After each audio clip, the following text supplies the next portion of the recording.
স্বাগত সবাইকে। দেখো, বোর্ডে একটা ত্রিভুজ নেওয়া হয়েছে, সাথে লাল কালি দিয়ে sin square theta plus cos square theta equal 1। ট্রিগোনোমেট্রির একদম বেসিক একটা ফর্মুলা। এই ফর্মুলাটা আজকে আমরা প্রমাণ করব। প্রসঙ্গত বলে রাখি, ট্রিগোনোমেট্রি বা ত্রিকোণমিতি মূলত দশম শ্রেণীর বিষয়বস্তু, একদম নতুন চ্যাপ্টার।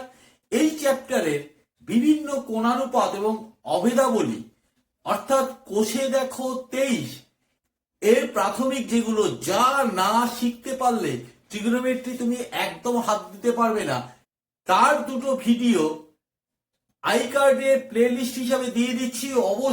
অবশ্যই দেখে নেবে।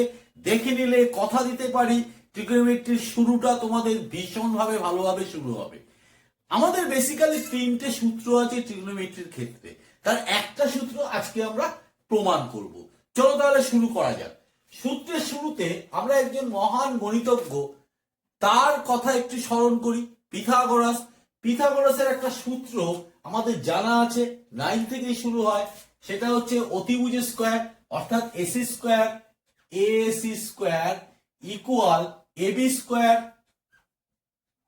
অর্থাৎ লম্ব স্কয়ার, প্লাস বিসি স্কয়ার, অর্থাৎ ভূমি স্কয়ার। মানেটা দাঁড়ালো অতিভুজের স্কয়ার ইকুয়াল লম্বের স্কয়ার প্লাস ভূমি স্কয়ার। এটা আমার কাজে লাগবে, আগে থেকে লিখে রাখলাম। যে কোনো কিছু প্রমাণ করতে গেলে আমরা জানি, ছোটবেলা থেকে শিখে এসেছি, লেফট হ্যান্ড সাইড আর রাইট হ্যান্ড সাইড ইকুয়াল করতে হবে। চলো তাহলে এইটা আমাকে প্রমাণ করতে হবে। তাহলে এর বাম পক্ষ অর্থাৎ লেফট হ্যান্ড সাইডটা আমরা লিখে ফেলি। কি আছে? Sine square theta plus cos square theta. চিত্র থেকে সহজেই আমরা বুঝতে পারছি থিটা কোণের সাপেক্ষে হচ্ছে লম্ব হচ্ছে এবি, ভূমি হচ্ছে বিসি, আর এইটা 90 ডিগ্রি, অর্থাৎ এইটা হচ্ছে অতিভুজ। ক্লিয়ার ব্যাপারটা? আমরা কোণানুপাতের যে বেসিক কনসেপশন, সেখান থেকে আমরা ইতিমধ্যে জেনে গেছি সাইন থিটা মানে লম্ব বাই অতিভুজ, অর্থাৎ এবি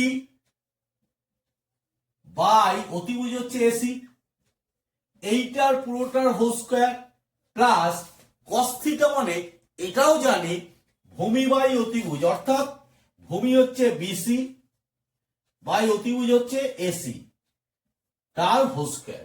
ক্লিয়ার? হোল স্কয়ারটাকে একটু ভাঙাই, অর্থাৎ AB square by AC square আলাদা করে দিলাম, আর কিচ্ছু নয়, plus BC square by AC square, এটাও আলাদা করলাম। এবার কি করব? একদম বাচ্চাদের মতো যেরকম করে, নিচে দুটোরই এসি স্কয়ার আছে, লসাগু হচ্ছে এসি স্কয়ার। তাহলে এসি স্কয়ার লসাগুটা করে রাখি। তাহলে এসি স্কয়ার বাদ থাকলো কি উপরে? এবি স্কয়ার, প্লাস এটার ক্ষেত্রে এসি স্কয়ার বাদ, তাহলে উপরে থাকলো কি? BC square. এইবার খেয়াল করে দেখো, প্রথমেই আমি পিথাগোরাস উপপাদ্যটা লিখে রেখেছিলাম। AB square plus BC square মানেই হচ্ছে এসি স্কয়ার।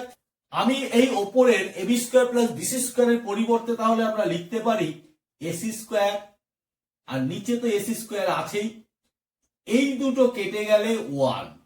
তাহলে এখান থেকে দেখা যাচ্ছে ডান দিক যে 1টা আছে সেই 1টা চলে আসলো, অর্থাৎ লেফট হ্যান্ড সাইড সমান রাইট হ্যান্ড সাইড। আরো পরিষ্কার করে বললে sine square theta plus cos square theta equal 1। যদি পুরো আলোচনাটা তুমি যদি বুঝে যাও, তাহলে তোমাদের অবশ্যই নিজেরা একটু টেস্ট করে নেবে। Sec square theta minus tan square theta equal 1, নিজেরা কষে দেখবে। আর একটা হচ্ছে cosec square theta minus cos square theta equal 1। এই দুটো অবশ্যই তোমরা নিজেদের মতো করে ঠিক এই ক্যালকুলেশনে একইভাবে করবে, চলে আসবে। যদি আজকের আলোচনা ভালো লাগে তবে অবশ্যই লাইক, কমেন্ট এবং শেয়ার করো। চ্যানেলটিকে সাবস্ক্রাইব করো। সাবস্ক্রাইব করে বেল আইকন বাটনটি প্রেস করে দিয়ে অল নোটিফিকেশনটা চালু করে দেবে। পেজটিকে ফলো করবে। আজকের জন্য টাটা, বাই।